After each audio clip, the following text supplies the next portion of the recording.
This is a deeply troubling time, and all of us know people who have lost their jobs and people who are endangered. I got the message just earlier that Lone Star Steel shares a lot of employees in my district and Ralph Hall's district that, as I understand it, they were holding out, hoping that there would be true stimulus would be coming so that they could keep people working, but they've apparently indicated today they're letting 1,200 people go, suspending their employment. It appears, we've been hearing over and over from the Democratic leadership and even from the President, people are losing jobs every day. And if this stimulus, so-called stimulus package, Spendulous package, if it were really providing hope, then people wouldn't have been losing their jobs for the last year. They just wouldn't.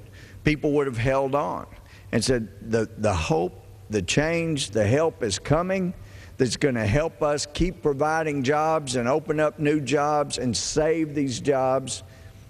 But they're getting it, and every day people are being laid off because everything they've heard about the ultimate spending package is not providing hope. There's no hope. There's no change in this bill. It's a massive spending bill, and much of it, as we'd heard before, is going to be spent in the next, 2 years or more from now. So that's very disconcerting.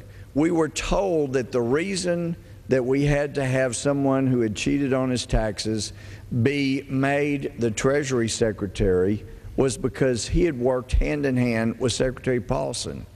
Well, to me, that was a good reason not to confirm him, that he had worked with Secretary Paulson. Good grief, that did no good, as far as we can tell. And then he announced his plan yesterday. And he was so stirring and so uplifting, the market immediately 400 points. But I did a town hall meeting, and I guess that was Tuesday maybe he announced that, but I did a telephone meeting with some people, and a lady from my district, Ms. Maxwell, has just retired from the IRS.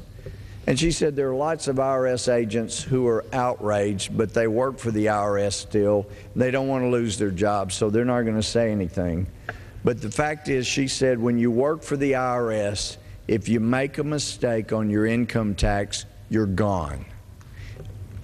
She said that she had gotten $600. She'd won $600 at a casino in Shreveport, and she forgot to report it by the end of the year, and they were going to fire her because she forgot to list. Immediately when she remembered, she amended the return right after she'd filed it. But the thing that saved her was she had overpaid her taxes, so she didn't owe money that had to be paid back that she overpaid. And she said so her supervisor went to battle for her, and she just barely was able to keep her job, and then just recently retired. Every IRS agent is expected to make no mistakes on their, and especially intentional, like Geithner signed that form saying, I certify I will pay all the taxes if you just give me the money. And he didn't do it, and now he's in charge. The market doesn't have confidence in him. It keeps going down the more he talks. He was not indispensable, as we were told by this. The cemetery is full of indispensable people. We needed somebody who was a leader, not somebody that cheated or was completely negligent on his taxes. And so we're not getting the leadership we need. But people in the meantime are hurting.